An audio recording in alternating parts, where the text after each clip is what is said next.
kita masih hidup pada hari ini dan masih mempunyai badan yang sehat. Ini akhir tahun. Arti kata bagaimana kita mensyukuri nikmat Allah dituliskan di dalam Al-Quran. Bismillahirrahmanirrahim.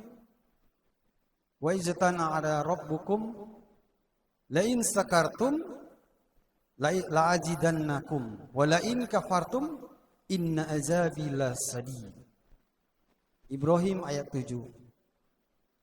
Dan ingatlah dengan nama Tuhanmu apabila engkau bersyukur dengan nikmatku maka akan kutambah. Apa jika engkau kufur dengan nikmatku, kata Allah, maka azabku sangatlah berat. Apa yang dimaksud orang-orang yang bersyukur kepada Allah Subhanahu wa taala? Kata Imam Al-Ghazali rahimahullah, ada 3 metode orang yang bersyukur kepada Allah Subhanahu wa taala. Yang pertama, syukur fil jasadi. Syukur dengan jasad kita masih sehat, terutama adalah 7 panca indera yang masih sehat. Dari mulai mata, telinga, hidung, mulut. Kita semua badan kita masih sehat, kaki, tangan masih sehat. Maka kita mensyukuri fil jasadi. Apa yang harus kita syukuri dengan badan yang sehat tadi? Dengan badan yang sehat tadi, gunakanlah kaki kita dimudahkan untuk melangkahkan kemana? Ke rumah Allah. Jangan nunggu sudah datang penyakit, kaki sudah tidak bisa bergerak lagi, kaki sudah dikenai penyakit bermacam-macam. Sekarang banyak penyakit, asam urat lah yang kena penyakit, rematik lah, semacam-macam, banyak penyakitnya. Ada kakinya kena osteoporosis, tulang lumpuh lah. Nah, selagi sehat badan kita maka syukuri fil jasadi. Lalu dengan mata yang Allah berikan pada kita, gunakan mata untuk apa? Untuk membaca ayat-ayat Allah. Nah, dengan mata kita akan melihat dan membaca ayat-ayat Allah. Jangan tunggu mata itu sudah rabun, jangan tunggu mata yang sudah katarak. Maka gunakan jasad kita beribadah kepada Allah. Jangan tunggu sudah datang penyakit. Ini yang namanya syukur fil jasadi. Yang kedua kata Imam Ghazali, syukur fil ibadah. Syukur kita masih bisa ibadah kepada Allah Subhanahu wa taala. Apa yang maksud syukur ibadah?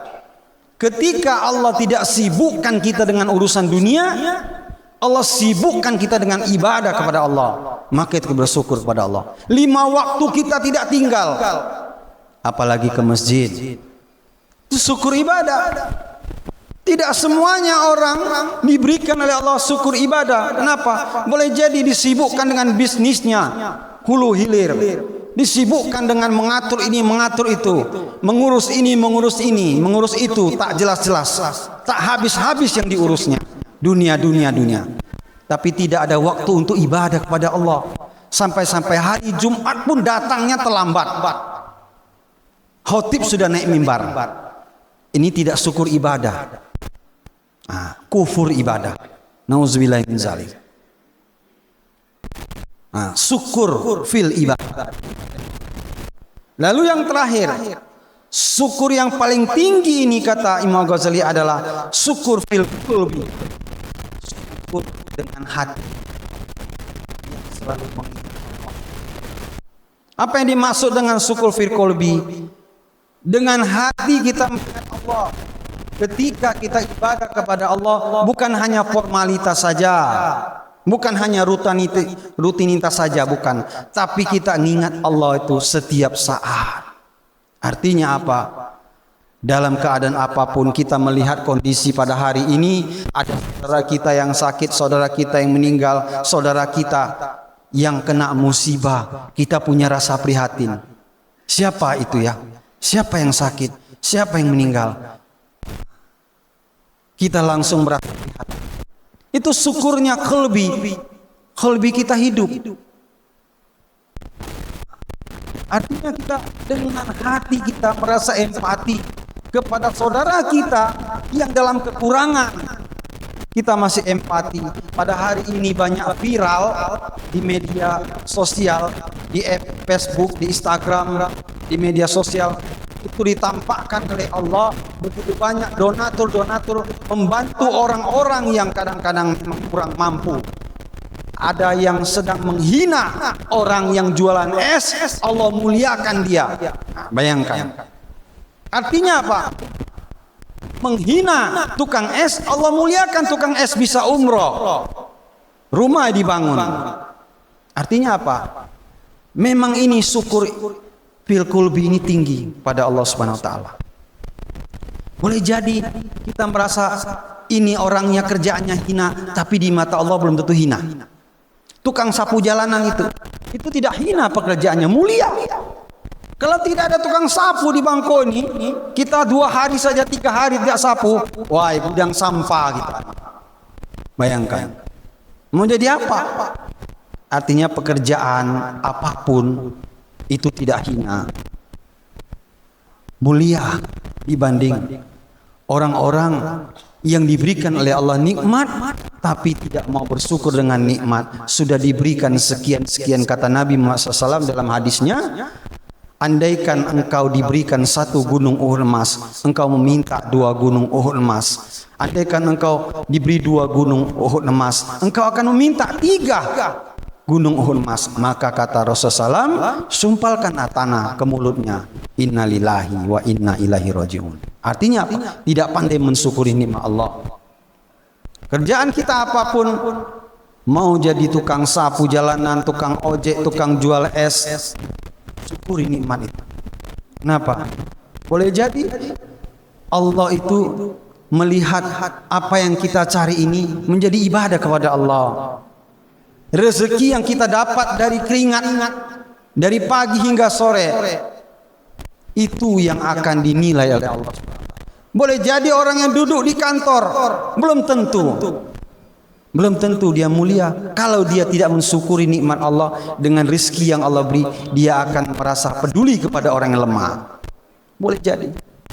Maka mari kita syukuri nikmat Allah. Ketika Allah berikan kita hati yang selalu mengingat Allah, hati yang tidak lupa melihat orang lemah kita bantu, melihat orang yang ditindas kita harus membela. Inilah orang-orang yang mensyukuri nikmat Allah Subhanahu wa taala. Pada hari ini kita perhatikan kondisi pada hari ini, Allah tampakkan pada kita di media sosial banyak nian orang yang merasa terhina, Allah angkat derajatnya. Tiba-tiba dikasih duit 50 juta. Orang yang merasa kita lihat, oh ini kerjaannya seperti ini terhina, tapi Allah angkat derajatnya. Ada saja yang membantunya. Kenapa? Si bapak ini sudah umurnya ujur, dia masih mau berjuang untuk keluarga. Masih ada yang merasa prihatin kepada tukang jual es keliling, dikasih, dibantu secara diam-diam. Tidak ada yang memberitahukan. Maka itulah hamba Allah yang bersyukur dengan nikmat Allah. Maka apabila kita diberikan nikmat oleh Allah, berbagilah, karena itu salah satu syukur hati kita kepada Allah SWT. Jadi ini yang dapat sampaikan, mudah-mudahan bermanfaat. Yang benar itu semua adalah datang dari Allah. Yang banyak kesilapan dan kekurangan dari diri saya mohon ampun dan mohon maaf. Akhiru kalam, subhanakallahumma wa bihamdika, asyhadu an la ilaha illa anta astaghfiruka wa atubu ilaik. Assalamualaikum warahmatullahi wabarakatuh.